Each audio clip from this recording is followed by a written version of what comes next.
So hello Procoders, welcome back to our channel. Hope you are doing great. So today we are here to start a new series on C++ programming language, and this programming language is the most important for our college semesters as well as placements. We can say that C is the mother language for all the programming languages. So we are going on with this C++ and later we would move on to C also. The subtopics that would be covered in this video will be variables and data types. The more or less we have to do the same topics in each and every programming languages. So it is very important for us to have a grip on these two topics, because if we have a grip now, then in the later videos we will be only brushing up on this topic and need not to go into the details. Now, before going forward into the chapter, I would like to introduce all of you to the concept of programming language, because it is very important for us to know why we are learning so many programming languages, what are they used in our day-to-day lives. So we will be seeing what is actually programming language. Now, in our day-to-day lives, we need to communicate with each other, sometimes with our friends, sometimes family. Now, why do we need to communicate? It is very important for us to communicate, to express our ideas, our feelings. Now, just assume a situation in which the opposite person with whom you are communicating is replaced by a computer. It will be very difficult for you to communicate with the computer in this case, because you should know a common language through which you both would communicate.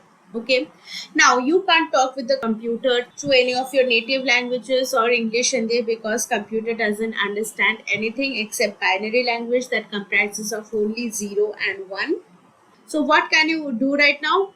Here you can use programming language, because this programming language will be understood by you as well as the computer too. So here we can see that this human is trying to say hi, and this programming language is acting as an intermediate between the computer and the human, and then it is converting this hi to the system, and the system is being understanding what the human is trying to say. Now, as I said that our computer knows nothing except binary language, how is it being understanding the programming language? Is the programming language all comprised of binary language, that is 0 and 1? No, that is not the case. A very important thing in our computer, that is the compiler.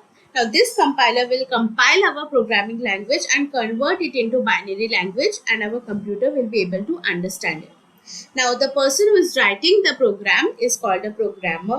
The act of writing the programming language is called programming, and the language in which we are writing the program is called the programming language. So it is very clear what is a programming language now. That programming language is very much important for our day-to-day life in order to communicate with our system, because we are seeing that day by day all our tasks are being performed by the computer and the technology. So it is very important for us to communicate with the system in order to assign the task. So for in that case, we really need to communicate with the system through this programming language.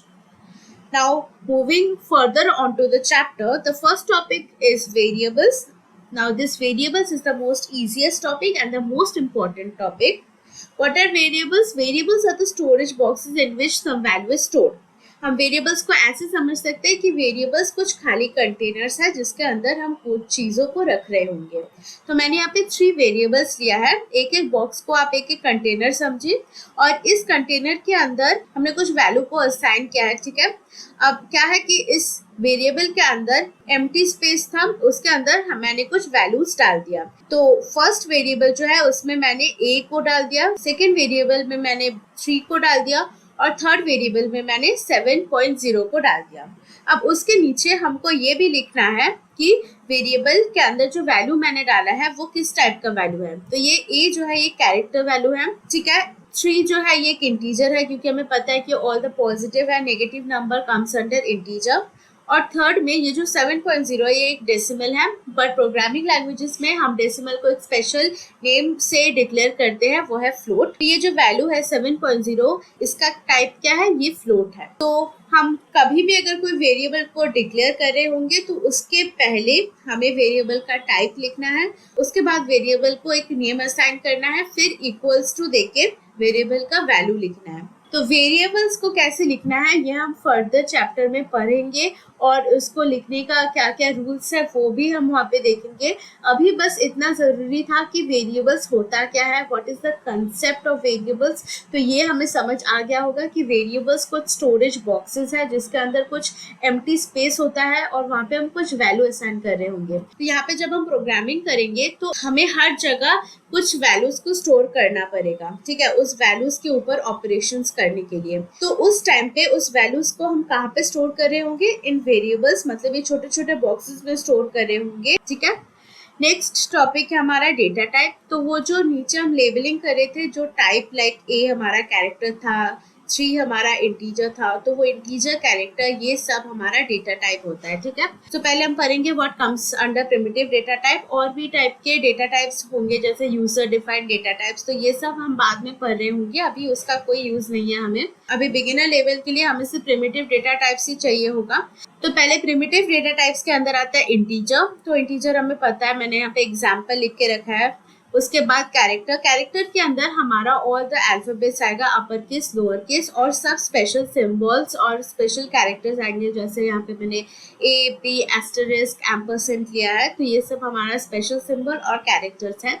Note, यहाँ पे हम words नहीं ले सकते, सिर्फ एक एक character, जैसे कि एक लेटर, एक नंबर ले सकते हैं या फिर एक ही सिंबल ले सकते हैं। फ्लोट, फ्लोट में हम डेसिमल्स को स्टोर करेंगे। और बुलियन क्या है, बुलियन स्पेशल एक डेटा टाइप है जिसके अंदर हम सिर्फ 0 एंड 1 को ही स्टोर कर सकते हैं। ये कब यूज होता है, ये हमारा तब यूज होता है जब हम कोई कंडीशन को चेक कर रहे होंगे कि ये कंडीशन ट्रू है या फॉल्स है। तो अगर हम 0 को वहाँ पे लिखेंगे तो हमारा कंपाइलर इसको फॉल्स रिटर्न करेगा, और 1 लिखेंगे तो कंपाइलर ट्रू रिटर्न करेगा। तो जब हम बुलियन को वहाँ पे स्पेसिफाई कर देंगे तो कंपाइलर को समझ आ जाएगा कि यहाँ पे सिर्फ 0 एंड 1 यूज कर सकते हैं, और 0 एंड 1 का कोई स्पेशल मीनिंग भी होगा वहाँ पे, that is true and false.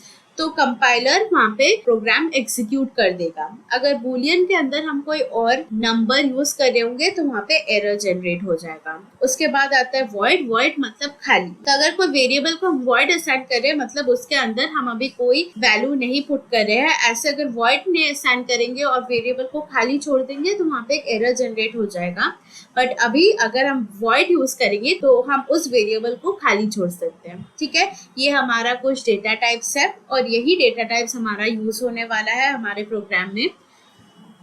तो नेक्स्ट हम देखेंगे साइज ऑफ डेटा टाइप्स। तो ये जो बॉक्सेस होंगे, इस बॉक्सेस का कुछ लिमिट होगा, मतलब एक साइज डिफाइन किया हुआ होगा, तो उस लिमिट के ऊपर हम चीजों को वहाँ पे नहीं स्टोर कर सकते, ठीक है। तो इंटीजर के केस में हम देख सकते हैं इसका जो स्टोरेज है वो 4 बाइट्स का होता है, कैरेक्टर के केस में 1 बाइट का, बुलियन के केस में 1 बाइट का, और फ्लोट के केस में 4 बाइट्स का। तो इसलिए हम देख पा रहे थे कि हम बस एक ही लेटर या फिर एक ही सिंबल को कैरेक्टर में या बुलियन में सिर्फ 0 या 1 स्टोर कर पा रहे थे, क्योंकि यहाँ पे सिर्फ 1 बाइट का स्टोरेज है।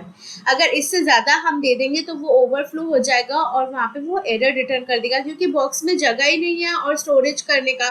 तो अगर जगह नहीं है तो वो चीज तो वहाँ पे हम वैल्यू स्टोर नहीं कर पाएंगे, तो वो वहाँ पे ओवरफ्लो हो जाएगा और एरर जनरेट हो जाएगा। जैसे इंटीजर में 4 बाइट्स तक मैंने स्टोर कर दिया, उसके बाद अगर हम स्टोर करते रहेंगे तो बॉक्स में तो जगह ही नहीं है, तो वो ठीक से स्टोर नहीं हो पाएगा, वहाँ पे एरर जनरेट कर देगा। तो इंटीजर और फ्लोट का 4 बाइट्स होता है और कैरेक्टर और बुलियन का 1 बाइट होता है।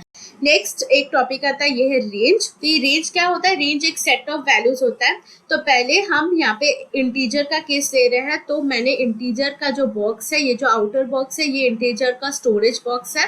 तो मैंने इसको यहाँ पे ड्रॉ किया है, उसके अंदर मैंने 4 बाइट्स ड्रॉ किया, क्योंकि मैंने देखा था वहाँ पे कि इंटीजर का स्टोरेज स्पेस सिर्फ 4 बाइट्स होता है। तो पहले first box, second box, third box और फोर्थ बॉक्स, तो 4 बॉक्सेस मैंने ले लिया है। तो यहाँ पे 4 बॉक्सेस में हम 4 नंबर्स को डिफाइन कर सकते हैं, मतलब स्टोर कर सकते हैं।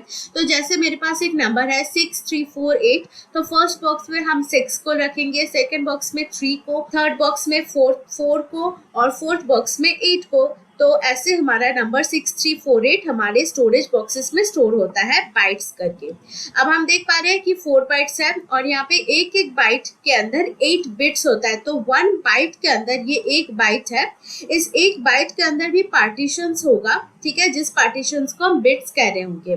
अगर 4 बाइट्स है तो हमारा टोटल बिट्स कितना होगा, 4 into 8 दैट इज 32 बिट्स। तो मैंने यहाँ पे ऑल द पार्टीशंस ड्रॉ किया है। तो ये इंटीजर का बॉक्स है और ये इतना सारा बिट्स है इसके अंदर, दैट इज 32 बिट्स।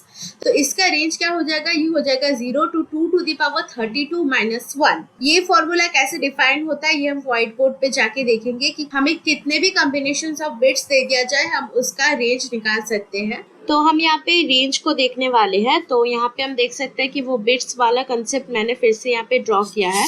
तो यहाँ पे हम 32 बिट्स का बात कर रहे होंगे, 32 बिट्स का, और ऑफ कोर्स ये हम इंटीजर्स के लिए ले रहे हैं। ये जो बॉक्सेस में मैंने नंबर्स को मार्क किया है ये हम 32 तक करेंगे, ठीक है।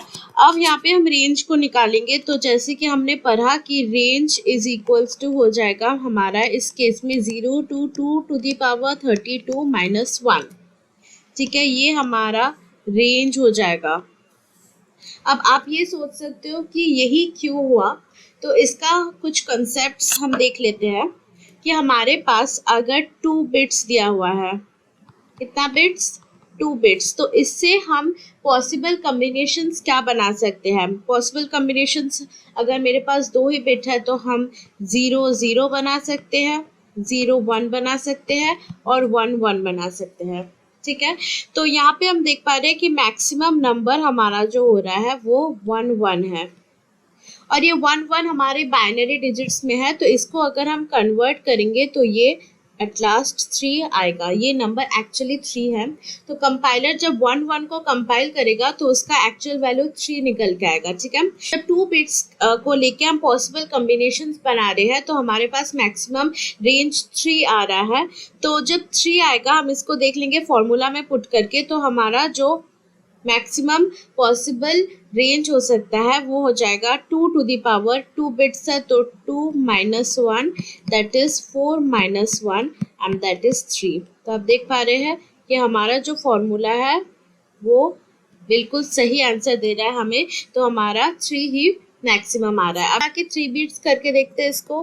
तो 3 बिट्स जब करेंगे तब हमारे पास पॉसिबल कम्बिनेशंस ये आ सकता है 0 0 0 0 0 1 0 1 0 0 1 1 1 0 0 1 0 1 1 1 0 1 1 1। तो यही हमारे पास पॉसिबल कम्बिनेशंस आ सकते हैं, ठीक है। अब यहाँ हम क्या करेंगे, हम ये जो नंबर है ये हमारा मैक्सिमम नंबर है, इसको जब हम एक्चुअली कन्वर्ट करेंगे बाइनरी से तो ये जो हमारा नंबर आएगा वो हो जाएगा 7, ठीक है। अब हम इसको हमारे फॉर्मूले में पुट करके देखेंगे। 2 to the power 3 करेंगे क्योंकि 3 बिट्स है, -1 करेंगे तो 8 minus 1 इक्वल्स टू 7। फिर से हम देख पा रहे हैं कि हमारा जो फॉर्मूला है वो एकदम अच्छे से हमारा आंसर को दे रहा है, मतलब हमारा जो रेंज है वो 7 ही निकल के आ रहा है। तो ये जो आंसर आया है वो एकदम करेक्ट है।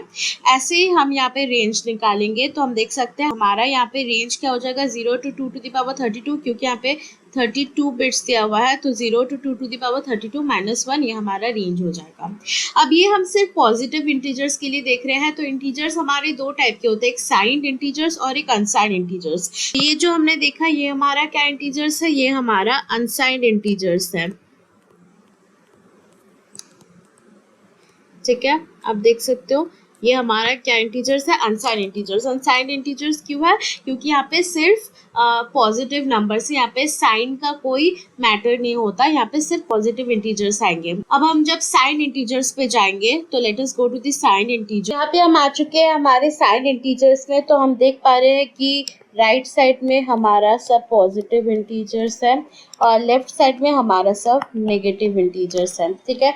तो रेंज बताने से पहले सबसे इम्पोर्टेंट जो चीज़ होगा वो होगा हमारा MSD। तो MSD का फुल फॉर्म क्या है, मोस्ट सिग्निफिकेंट डिजिट। तो ये क्या है, अब देखिए हमारे कंप्यूटर में सब कुछ in the form of zeros and one store हो जाता है, ठीक है, in binary numbers. Now what happens is that computer को ये पता नहीं चलता कि कौन सा पॉजिटिव है कौन सा नेगेटिव है, क्योंकि हम नंबर्स को तो बाइनरी से रिप्रेजेंट कर सकते हैं, बट हम साइन को कैसे रिप्रेजेंट करेंगे। तो इसके लिए हमारा ये काम में आता है वो है MSD। तो MSD को हम कैसे यूज करेंगे, तो पहले हम अपने मेमोरी लोकेशन में कुछ डाटा स्टोर कर लेंगे।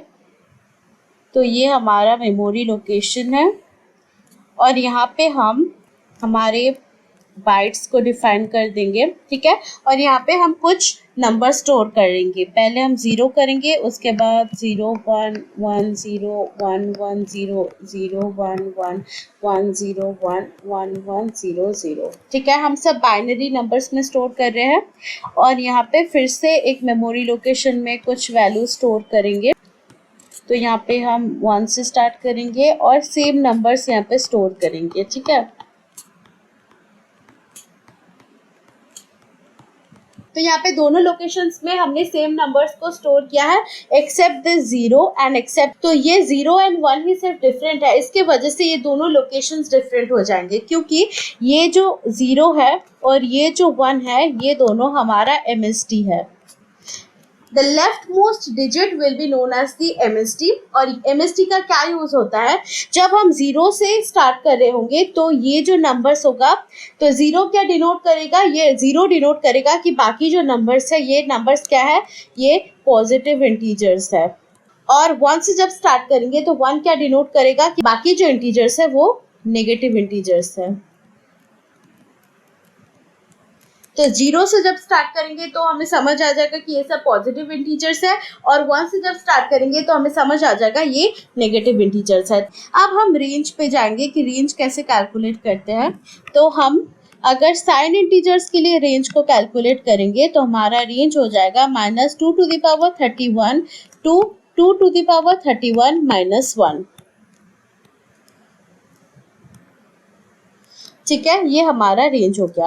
अब हमारा रेंज कुछ ऐसा हो सकता था क्योंकि हमें पता है जब नेगेटिव टू पॉजिटिव होता है तो हमारा साइन चेंज हो जाता है। तो होना ऐसा चाहिए था कि -2 to the power 31 + 1 to 2 to the power 31 - 1, ये होना चाहिए था क्योंकि हमें पता है जब भी हम नेगेटिव और पॉजिटिव को डिक्लेयर करते हैं तो नेगेटिव में जो साइन होता है पॉजिटिव में बिल्कुल ऑपोजिट साइन होता है। बट यहाँ पे हम देख पा रहे हैं एक पे -1 है, एक पे -1 नहीं है, जबकि हमें यहाँ पे +1 देना चाहिए था और यहाँ पे -1 देना चाहिए था। बट ये जो फॉर्मूला हमने लिखा ये गलत फॉर्मूला है और ये सही फॉर्मूला है। ये कैसे हुआ, तो हमारे मेमोरी लोकेशन में जब कोई वैल्यू स्टोर होगा तो हमारा कंप्यूटर कुछ ऐसे तरीके से उसे स्टोर करेगा, जैसे पहले ये 0 लेगा, फिर +1 +2। हालांकि ये सब जो स्टोर होगा ये सब बाइनरी में स्टोर होगा, बट हमारे कन्वीनियंस के लिए हम अभी नॉर्मल नंबर सिस्टम में लिख रहे हैं। तो 0 +1 +2 +3 +4 and it will go on to the right side, ठीक है। और यहाँ से -1 -2 -3 -4 और ये लेफ्ट साइड में कंटिन्यू करेगा, ठीक है। तो जब कंप्यूटर इसको स्टोर करेगा तो वो क्या करेगा, 0 का भी दो नोटेशन लेगा, एक पॉजिटिव 0 और एक नेगेटिव 0, ठीक है। तो हमको ये पता है कि पॉजिटिव और नेगेटिव 0 ये इनवैलिड होता है क्योंकि 0 सिर्फ 0 ही होता है। तो हम इन दोनों को हटा देंगे, ठीक है, और यहाँ पे सिर्फ 0 को पुट करेंगे। तो यहाँ पे हम देख पा रहे हैं कि एक नंबर को हम रिमूव कर दे रहे हैं। तो ये एक नंबर जो है ये +1 से ये -1 हो जाएगा, तो ये दोनों 0 हो जाएगा। तो यहाँ पे -2 to the power 31 to 2 to the power 31 -1 हो जाएगा, ठीक है। क्योंकि यहाँ पे एक और 0 होना चाहिए था, -0, हमने -0 को हटा दिया यहाँ से, ठीक है। तो ये +1 जो था वो -1 हो जाएगा और यहाँ पे सिर्फ एक 0 रहेगा। तो यहाँ पे जो रेंज आएगा वो -2 to the power 31 to 2 to the power 31 -1 हो जाएगा। तो ये था हमारा रेंज का कॉन्सेप्ट। सो आई होप कि रेंज का कॉन्सेप्ट आपके लिए एकदम क्रिस्टल क्लियर हो गया होगा। अभी हम देखेंगे कि साइज ऑफ द इंटीजर को भी हम एक्सटेंड कर सकते हैं। तो एक्सटेंडेबल साइज ऑफ इंटीजर, तो पहले इंटीजर के केस में हमारा 4 टाइप्स का इंटीजर होता है, पहले साइंड, फिर अनसाइंड, फिर लॉन्ग एंड देन शॉर्ट। तो साइंड और अनसाइंड का कंसेप्ट हमने देख लिया। तो साइंड मतलब पॉजिटिव एंड नेगेटिव दोनों इंटीजर्स यहाँ पे इंक्लूडेड रहेंगे। अनसाइंड मतलब सिर्फ पॉजिटिव इंटीजर्स रहेंगे, लॉन्ग मतलब बड़े इंटीजर्स और शॉर्ट मतलब छोटे इंटीजर्स। अब साइंड इंटीजर्स के लिए जो साइज होता है वो 4 बाइट से होता है, अनसाइंड इंटीजर्स के लिए भी साइज 4 बाइट्स होता है। तो अब इस दोनों में डिफरेंस क्या हो जाएगा, रेंज में डिफरेंस होगा। साइंड इंटीजर्स का रेंज हमने देखा था -2 to the power 31 to 2 to the power 31 -1 और अनसाइंड इंटीजर का होगा 0 to 2 to the power 32 -1। उसके बाद लॉन्ग इंटीजर का हम देखेंगे कि इसका साइज चेंज होगा, ये 8 बाइट्स हो जाएगा। अब ऐसा हो सकता है कि 4 बाइट्स से ज्यादा हमें एक इंटीजर को स्टोर करवाना पड़े, तो तब हम क्या करेंगे, लॉन्ग इंटीजर करके उसको डिफाइन करेंगे, तो उसके अंदर जो बाइट्स होगा वो एक्सटेंड होके 8 बाइट्स हो जाएगा 4 बाइट्स से। उसके बाद शॉर्ट इंटीजर के लिए 2 बाइट्स हो जाएगा, ठीक है। तो ऐसे हम साइज को एक्सटेंड या फिर शॉर्ट कर सकते हैं। तो हम देख पा रहे हैं कि C++ में most of the power programmer को दिया जाता है ताकि प्रोग्रामर्स अपने अकॉर्डिंग चीजों को डिफाइन कर सके, ठीक है। तो ये एक बहुत मेजर बेनिफिट है C++ को यूज करने का। तो नेक्स्ट आता है हमारा फ्लोट एंड डबल। तो डबल क्या है, डबल फ्लोट का ही एक वर्जन है। तो हम देखेंगे कि दोनों में डिफरेंस क्या है। फिलहाल तो दोनों ही डेसिमल को स्टोर करने के लिए यूज होता है। तो फ्लोट में हम क्या देखेंगे, साइज 4 बाइट्स। फ्लोट का हमने साइज देखा तो वो 4 बाइट्स ही है। और assigning a value as float to a variable we have to write float r equals to 4.56f else internal conversion will occur to double।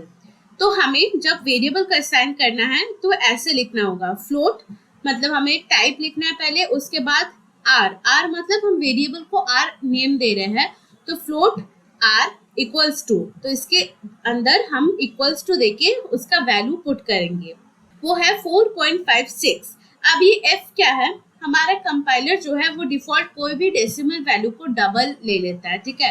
अब हम अगर f लिखेंगे तो उसको समझ आ जाएगा कि ये डबल नहीं है, ये फ्लोट है। तो हमको एक स्मॉल लेटर f लास्ट में एड ऑन करना होगा, एल्स इंटरनल कन्वर्शन होगा और कंपाइलर उसको डबल ले लेगा। तो to be on the safe side हमें फ्लोट को डिफाइन करने के लिए ऐसे बाद में f एक स्मॉल लेटर लिखना पड़ता है। Has a default precision up to 7 digits. अब ये क्या है, अगर हमने एक 16 डिजिट्स का नंबर लिया है, ठीक है।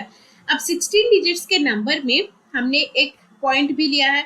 अब हमें पता है कि हमारा जो डेसिमल है ये पॉइंट के बाद कुछ नंबर तक प्रिसाइज वैल्यू देता है, उसके बाद वैल्यूज चेंज हो सकता है, ठीक है। अब क्या होता है कि हम जब फ्लोट को यूज करेंगे तो हमारा प्रेसिशन 7 डिजिट्स तक होगा, मतलब 7 डिजिट तक हमारा नंबर एग्जैक्टली हम जो प्रिंट करवाना चाहते हैं या फिर प्रोग्राम में लिखे होंगे वही प्रिंट होगा। और 7th डिजिट के बाद वो नंबर चेंज हो जाएगा या फिर वो नंबर यूजलेस हो जाएगा, ठीक है। वो एग्जैक्टली वही नंबर नहीं होगा जो हमने प्रोग्राम में डिफाइन किया होगा, ठीक है। तो प्रेसिशन फ्लोट का 7th डिजिट तक होता है। उसके बाद हम देख सकते हैं कि precision can also be extended. हम अपने यूज के हिसाब से प्रेसिशन को एक्सटेंड भी कर सकते हैं। तो उसका एक कोड होता है जो हम बाद में देखेंगे रन करके कि कैसे हम प्रेसिशन को एक्सटेंड कर सकते हैं। अब डबल पे आते हैं, तो डबल का साइज होता है 8 बाइट्स। तो हम देख पा रहे हैं कि 4 बाइट्स टू 8 बाइट्स, तो 4 बाइट्स का एक्सटेंशन हमें मिल रहा है। Simply we can assign a value to a variable double r equals to 7.29। तो डबल हम इसका टाइप डिफाइन करेंगे, उसके बाद r the name of the variable declare करेंगे, उसके बाद इक्वल्स टू करके उसको वैल्यू असाइन कर देंगे। उसके बाद हमें f या d कुछ लिखने का कोई जरूरत नहीं है, क्योंकि एज आई सेड कि कंपाइलर डिफॉल्ट कोई भी डेसिमल वैल्यू को डबल ही लेता है, तो यहाँ पे हमें अलग से डिक्लेयर करने की कोई जरूरत नहीं है। Has a default precision up to 15 digits. तो यहाँ हमें एक प्रेसिशन का बहुत बड़ा एक एक्सटेंशन देखने को मिल रहा है। तो यहाँ पे हमें एक default precision up to 15 digits देखने को मिल रहा है, क्योंकि अगर हम 16th डिजिट का एक नंबर लेंगे तो 7 डिजिट तक तो फ्लोट में एकदम सही प्रिसाइज वैल्यू दिखाएगा, उसके बाद वैल्यू चेंज हो जाएगा। तो मे बी हमें कुछ कैलकुलेशंस के लिए एकदम प्रिसाइज वैल्यू चाहिए होगा और उतना बड़ा नंबर का ही चाहिए होगा, लाइक 16 डिजिट तक ही, तब हमको डबल यूज करना है। तो 15 डिजिट तक एकदम सही प्रिसाइज दिखाएगा, 16th डिजिट पे जाके वो वैल्यू हमारा चेंज हो सकता है, ठीक है। तो यहाँ पे प्रेसिशन का बहुत बड़ा डिफरेंस हमको देखने को मिल रहा है। For assigning more precision long double has to be used with 18 digit precision having size of 12 bytes. तो यहाँ पर भी हम एक और डबल यूज कर सकते हैं जो है लॉन्ग डबल, जिसका प्रिसाइज वैल्यू होता है 18 डिजिट तक और इसका जो साइज होता है 12 डिजिट तक। तो हम देख पा रहे हैं हमारे पास बहुत सारा ऑप्शंस है हमारे रिक्वायरमेंट के हिसाब से चीजों को यूज करने का, ठीक है। तो हमें अगर 16 डिजिट नंबर ही एकदम प्रिसाइज चाहिए होगा तो हम तब क्या करेंगे, हम लॉन्ग डबल को यूज करेंगे।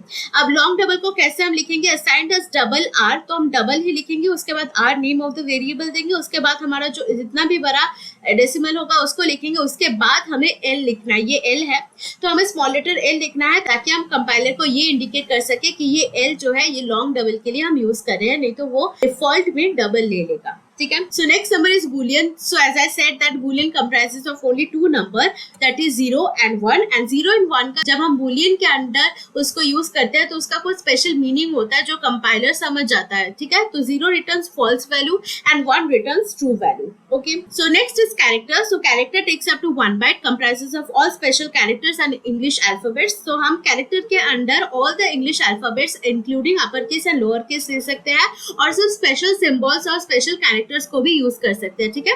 Assign to a variable only by using single inverted comma. Now here comes a very important part of the character type, because character हम यहाँ पे कैरेक्टर को कैरेक्टर नहीं लिखते, कैर लिखते हैं. ठीक है. उसके बाद हम वेरिएबल का नाम डिक्लेयर करेंगे, उसके बाद इक्वल्स टू देने के बाद जब हम वैल्यू उसको असाइन करेंगे तो कैरेक्टर में हमें ऑलवेज सिंगल इन्वर्टेड कॉमास के अंदर हमारे वैल्यूज को असाइन करना है, क्योंकि अगर सिंगल इन्वर्टेड कॉमास के अंदर वैल्यू को डिक्लेयर नहीं करेंगे हम तो यहाँ पे एरर जनरेट हो जाएगा. तो ये छोटा छोटा जो सिंटैक्स है ना, ये कंपाइलर को पता होता है. What is syntax? Syntax is the arrangement of writing the code. ठीक है, way of writing the code. तो ये सिंटैक्सेस कंपाइलर को पता होता है. तो अगर हम कोई भी गलती कर देते हैं या फिर एरर कर देते हैं तो कंपाइलर भी वहाँ पे एरर जनरेट कर देता है. ठीक है. नेक्स्ट हम हमारे सिस्टम में कुछ सॉफ्टवेयर को इंस्टॉल कर रहे होंगे जिसके हेल्प से हम हमारे प्रोग्राम में C++ का कोड रन कर रहे होंगे. तो इसके लिए फर्स्ट जो चीज हमें डाउनलोड करना है वो है हमारा VS कोड. अब ये VS कोड क्या होता है? VS कोड एक कोड एडिटर होता है जिसके अंदर हम कोड को रन कर सकते हैं. ठीक है. तो और भी बहुत टाइप के कोड एडिटर्स होते हैं, बट मैंने VS कोड को इसलिए चूज किया क्योंकि ये एक मल्टीपल प्लेटफॉर्म है जहाँ पे हम मल्टीपल प्रोग्राम्स रन कर सकते हैं लाइक डिफरेंट लैंग्वेजेस में. ठीक है. तो VS कोड का इंटरफेस बहुत ज्यादा इजी होता है और बहुत कम्पैक्ट भी होता है, क्योंकि हमें बार बार सॉफ्टवेयर को डाउनलोड नहीं करना पड़ता डिफरेंट लैंग्वेजेस को रन करने के लिए. इसलिए VS कोड हमारा बहुत ज्यादा एक यूजफुल सॉफ्टवेयर हो जाता है. आप कोई भी कोड एडिटर यूज कर सकते हैं. तो नेक्स्ट जो चीज हम डाउनलोड कर रहे होंगे वो हमारा सबसे ज्यादा इंपॉर्टेंट चीज है, उसके बारे में हम अभी तक बात कर रहे थे, वो है हमारा कंपाइलर. तो जो कंपाइलर हम डाउनलोड करेंगे वो है MinGW. तो इस कंपाइलर को डाउनलोड करते ही ये कंपाइलर हमारे VS कोड में जाके हमारे कोड को वहां से कंपाइल करके सिस्टम तक पहुंचाएगा. तो अब हम क्या करते हैं, हमारे कंप्यूटर स्क्रीन में जाके इन दोनों चीजों को डाउनलोड कर लेते हैं. यहाँ पे हम सर्च कर रहे होंगे विजुअल स्टूडियो कोड. तो जो फर्स्ट ऑप्शन है वहाँ पे हमें जो फर्स्ट वेबसाइट मिलेगा वहाँ पे हमें ये डाउनलोड फॉर विंडोज़ को क्लिक करना है. उसके बाद हमारा जो डाउनलोड है वो ऑटोमेटिकली यहाँ पे स्टार्ट हो चुका है. तो हमें कुछ टाइम के लिए वेट करना पड़ेगा. तो तब तक हम गूगल पे जाके हमारा कंपाइलर जो है MinGW उसको डाउनलोड कर लेंगे. तो गूगल पे जाने के बाद हम यहाँ पे सर्च करेंगे MinGW डाउनलोड.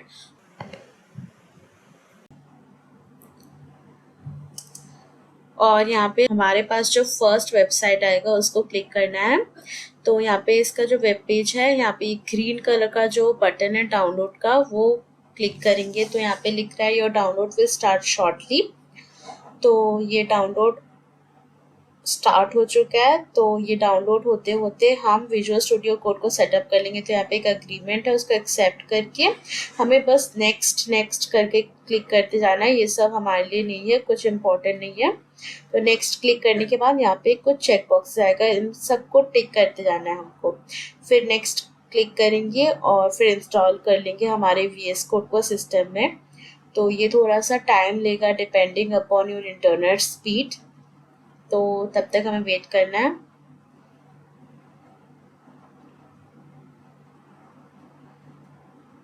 ओके, सो ये डाउनलोड हो चुका है और हमने इंस्टॉल कर लिया. तो हम अपने डेस्कटॉप पे देख सकते हैं कि वो आइकॉन ऑलरेडी क्रिएट होके आ चुका है हमारे पास विजुअल स्टूडियो कोड का.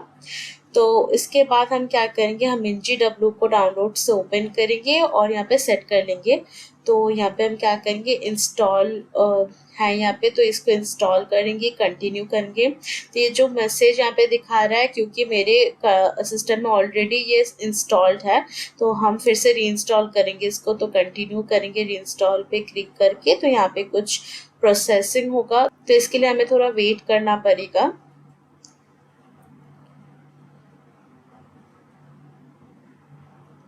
कुछ टाइम बाद जब ये कंप्लीट हो जाएगा फिर हमें कंटिन्यू करना है.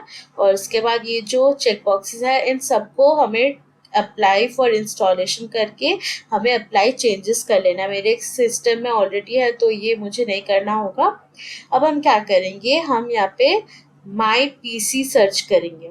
ठीक है, तो हम माई पीसी को सर्च करेंगे विंडोज़ में जाके, और दिस पीसी में जाके हम यहाँ पे जो सर्च ऑप्शन है वहाँ पे हम सर्च करेंगे MinGW। तो MinGW सर्च कर लेने के बाद जो फर्स्ट फोल्डर हमारे पास आएगा वहाँ पे वो जो ऊपर में जो ड्रॉप डाउन है वो क्लिक करके यहाँ पे एक पाथ होगा, तो उस पाथ को हमें कॉपी कर लेना और यहाँ पे हम कंट्रोल पैनल पे जाएंगे। तो कंट्रोल पैनल पे जाके हम यहाँ पे सिस्टम सर्च करेंगे। तो सिस्टम जब मिल जाएगा हमें, तो यहाँ पे हम राइट साइड में एडवांस्ड सिस्टम सेटिंग्स देख सकते हैं, तो उसको क्लिक करना है। फिर हमें यहाँ पे एनवायरनमेंट वेरिएबल्स क्रिएट करना पड़ेगा, तो हम एनवायरनमेंट वेरिएबल्स पे जाके क्लिक करेंगे और यहाँ पे हम नीचे जाके यहाँ पे पाथ ढूंढेंगे। तब देख सकते हैं यहाँ पे पाथ लिखा हुआ है, उसको क्लिक करके एडिट करेंगे और यहाँ पे न्यू पे जाएंगे हम। फिर यहाँ पे उस पाथ को पेस्ट कर देंगे, मैंने ऑलरेडी पेस्ट कर दिया है यहाँ पे। फिर ओके करेंगे, फिर से ओके करेंगे एंड फिर से ओके करेंगे। तो हमारा सिस्टम रेडी हो चुका है एकदम। अब हम क्या करेंगे, हम विजुअल स्टूडियो कोड ओपन कर लेंगे। तो पहला इंटरफेस कुछ ऐसा आएगा। अब हम क्या करेंगे, हम ओपन फोल्डर करेंगे। तो डेस्कटॉप पे ऑलरेडी हमें एक फोल्डर क्रिएट करके रखना है, तो ओपन फोल्डर पे जाके हम उस फोल्डर को ओपन करेंगे। इस फोल्डर में मैंने कुछ पिक्चर्स रखा है, तो उसका इससे कोई लिंक नहीं है, तो हम पहले यहाँ पे एक फाइल क्रिएट करेंगे। तो फोल्डर में जाके एक फाइल क्रिएट करना बहुत ज़रूरी होता है अरेंजमेंट के लिए। तो यहाँ पे मैं एक फाइल क्रिएट कर रही हूँ जिसका नाम है hello.cpp। CPP होता है एक्सटेंशन, जो बहुत ज़रूरी है देना। अब इसको क्रिएट करने के बाद हमारे पास ये एक ब्लैंक एरिया क्रिएट हो जाएगा जहाँ पे हमें पूरा प्रोग्रामिंग करना है। उससे पहले हमें एक एक्सटेंशन पैक डाउनलोड करना पड़ेगा। तो यहाँ पे जाके हम C++ का एक्सटेंशन पैक डाउनलोड कर रहे होंगे। मेरे पास ऑलरेडी इंस्टॉल किया हुआ है, तो आप यहाँ से इंस्टॉल कर सकते हैं। और इंस्टॉल करने के बाद ये होगा हमारा होल इंटरफेस जहाँ पे हमें पूरा कोडिंग करना है, सब कुछ करना है। तो ऑलरेडी ये हमारे लिए क्रिएट हो चुका है। तो नेक्स्ट क्लास जब आएगा तो उस दिन हम पूरा कोडिंग को देखेंगे, प्रैक्टिकली करेंगे, थियोरेटिकली पढ़ेंगे।